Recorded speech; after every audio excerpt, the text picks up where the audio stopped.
बिस्मिल्लाहिर्रहमानिर्रहीम, अस्सलाम वालेकुम। मैं हूं साहिर अली। तमाम सुनने वालों को, तमाम देखने वालों को मेरी तरफ से नेक तमन्नाएं, नेक ख्वाहिशात। उम्मीद करता हूं कि आप सब लोग ठीक होंगे। आज है फरवरी की 16 तारीख और दिन है बुध का।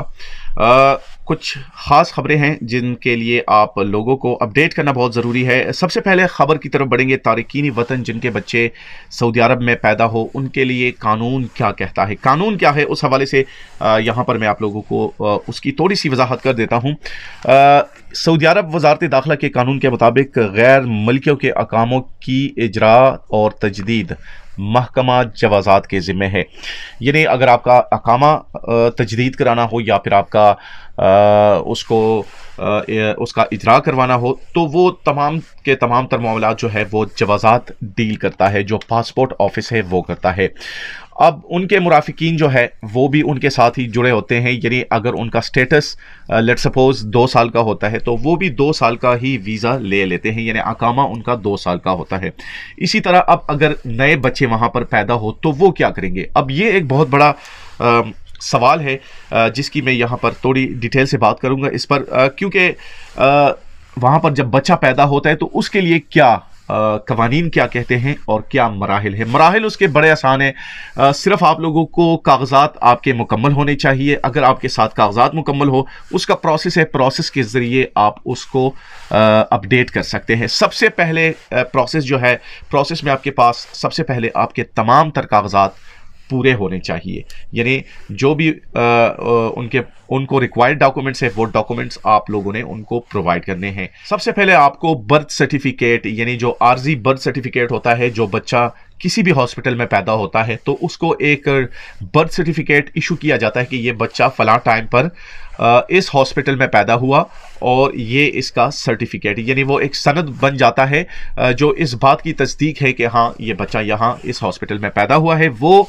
आपने लेकर जाना है। लेकिन उससे पहले आपने एक सिविल अफेयर का ऑफिस है जो कि एक इदारा है जो इन तमाम चीज़ों को डील करता है, वहाँ पर आप लोगों ने अपॉइंटमेंट बनानी है। अपॉइंटमेंट बनाने के बाद आपने मुकर्ररा वक्त पर वहाँ पर पहुँचना है और जो डॉक्यूमेंट्स उनको चाहिए उनमें से आपको सबसे पहले जो मैंने आपको बताया कि उसका जो बर्थ सर्टिफिकेट जो आर्जी तौर पर इशू किया गया था वो सर्टिफिकेट आप लोगों ने लगवाना है। इसके अलावा माँ बाप के जो वालिदैन के अकामे हैं, वीज़े, पासपोर्ट वगैरह, वो तमाम के तमाम उनकी कापियाँ समेत वो आपने उधर उसके साथ अटैच करके एक फॉर्म इशू किया जाता है जिसको आपने फिल करके, जिसमें आपने तमाम तर तफसीलात, आपके जो भी तफसीलात है, आपकी जो भी डिटेल्स है वो आपने वहाँ पर उसको फिल करके ये तमाम कागजात उसके साथ लगवाने हैं। आर्जी सर्टिफिकेट आपको दिया जाता है 1 साल के लिए, जो असल में उस मकसद के लिए यूज़ होता है कि बच्चों को, आप सबको पता भी होगा कि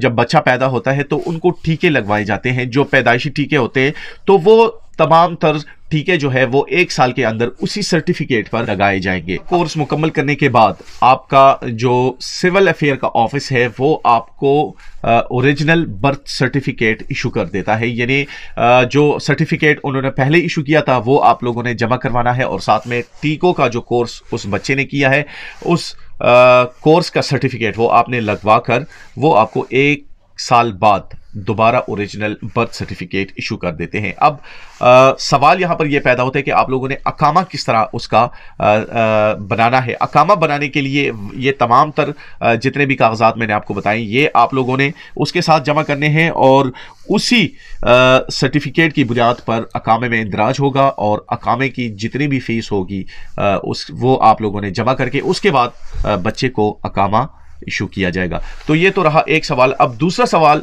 जो बहुत अहम है, कॉमन सवाल है, बहुत सारे लोग इसके बारे में पूछते हैं। सवाल ये है कि अक्सर ये पूछा जाता है कि हम छुट्टी पर गए थे लेकिन वापस नहीं आए, उनकी अपनी मजबूरी की वजह से या फिर किसी दूसरी वजह से वो वापस नहीं आ सके, तो उसको खरज वलमियात की कैटेगरी में डाला जाता है। ये 100% कन्फर्म है। दूसरी बात ये कि हरूब, आप हरूब को भी समझने की कोशिश करें और जो खरूज उदा है उसको भी समझने की कोशिश करें। जब आप खरूज उदा पर जाते हैं तो आप लेट्स सपोज पाकिस्तान जाते हैं, नेपाल, बांग्लादेश, इंडिया, जहां पर भी जाते हैं, अगर आप वापस नहीं आते तो आपको खरज वलमियात की कैटेगरी में डाला जाता है। ये हरूब नहीं कहलाता। हरूब तब लगाया जाता है जब आप मुमलिकत में मौजूद होते हैं, तो आपकी मौजूदगी में आपका कफील आपके खिलाफ हरूब दायर करता है, जिसमें आपको हक होता है कि आप 15 दिन के अंदर अंदर उसके खिलाफ अपना हक राय दही इस्तेमाल करें, लेबर कोर्ट में जाकर उसके खिलाफ एक केस दायर करें कि ये सब कुछ गलत हो रहा है। वो केस फिर तकरीबन रफली मैं बता रहा हूं कि 6 महीने के अंदर अंदर वो फिर रिजॉल्व हो जाता है। लेकिन अब उसमें यह है कि आप हरूब को इसके साथ ना जोड़ें। अगर आप हरूब की बिना पर आपको वापस भेज दिया जाता है, आपके खिलाफ हरूब लगाया जाता है और आप चले जाते हैं और आपको जेल के जरिए अगर भेजा जाता है, डिपोर्ट किया जाता है, तो फिर आप ताहयात नहीं आ सकते। आप कभी भी लाइफ टाइम आप पर पाबंदी है, ब्लैक लिस्ट हो जाते हैं। आपको किसी किस्म की अभी किसी वकील को या किसी को भी पैसे देने की जरूरत नहीं है, क्योंकि आपका वीजा नहीं लग सकता। वीजा तो लगेगा लेकिन आपको एयरपोर्ट पर रोका जाएगा, क्योंकि आप ब्लैक लिस्ट है, आपके फिंगरप्रिंट्स वहां पर मौजूद है।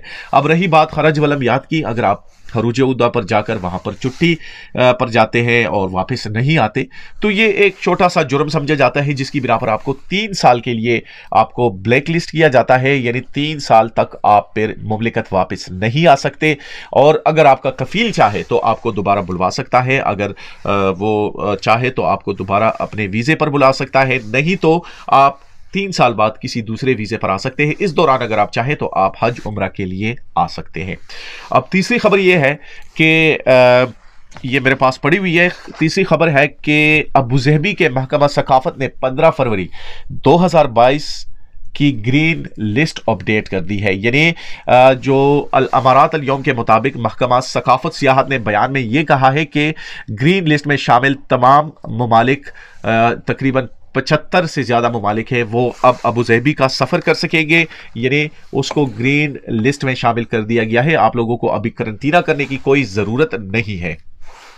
सिर्फ आपको क्या करना होगा कि अबूज़हबी एयरपोर्ट पर पहुंचने के बाद आपको वहां पर और अपने क़याम के 6ठे दिन पर आप लोगों को एक टेस्ट कराना होगा। अगर तो वो नेगेटिव आ जाता है तो आप फिर आराम से अपना जो भी आपका मामला है, आपकी जो भी वहां पर ट्रैवल करने का मकसद है, आप फिर उसको जारी रख सकते हैं। यानी आपको अब करंटीना की ज़रूरत नहीं होगी। अच्छा, अब यहाँ पर एक दूसरी खबर जो बड़ी अहमियत के हामिल है वो ये कि ग्रीन लिस्ट में शामिल तमाम ममालिक के वो लोग जो गैर वैक्सीन याफ्ता है, अगर तो उन्होंने वैक्सीन कंप्लीट नहीं की या फिर अभी तक नहीं लगवाए, तो वो एयरपोर्ट पर पहुंचकर और उसके 6ठे दिन और अपने क़याम के 9वें दिन वो यानी वो 3 टेस्ट करवाएंगे। अगर वो नेगेटिव आ जाते हैं तो फिर आप घूम फिर सकते हैं। आप पर को किसी किस्म की पाबंदी नहीं होगी, कोई करंटीना आपको नहीं करना पड़ेगा। सिर्फ ये 3 टेस्ट जो है वो करने होंगे और उसके बाद आप फिर घूम फिर सकते हैं।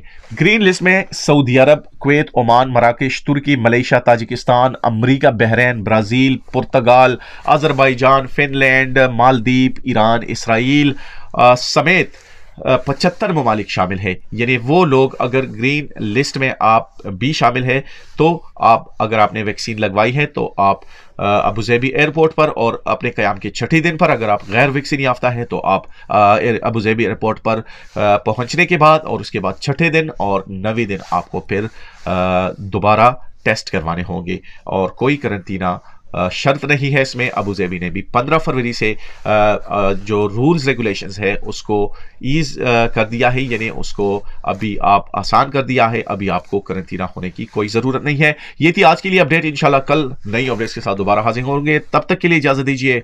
अल्लाह हाफिज़।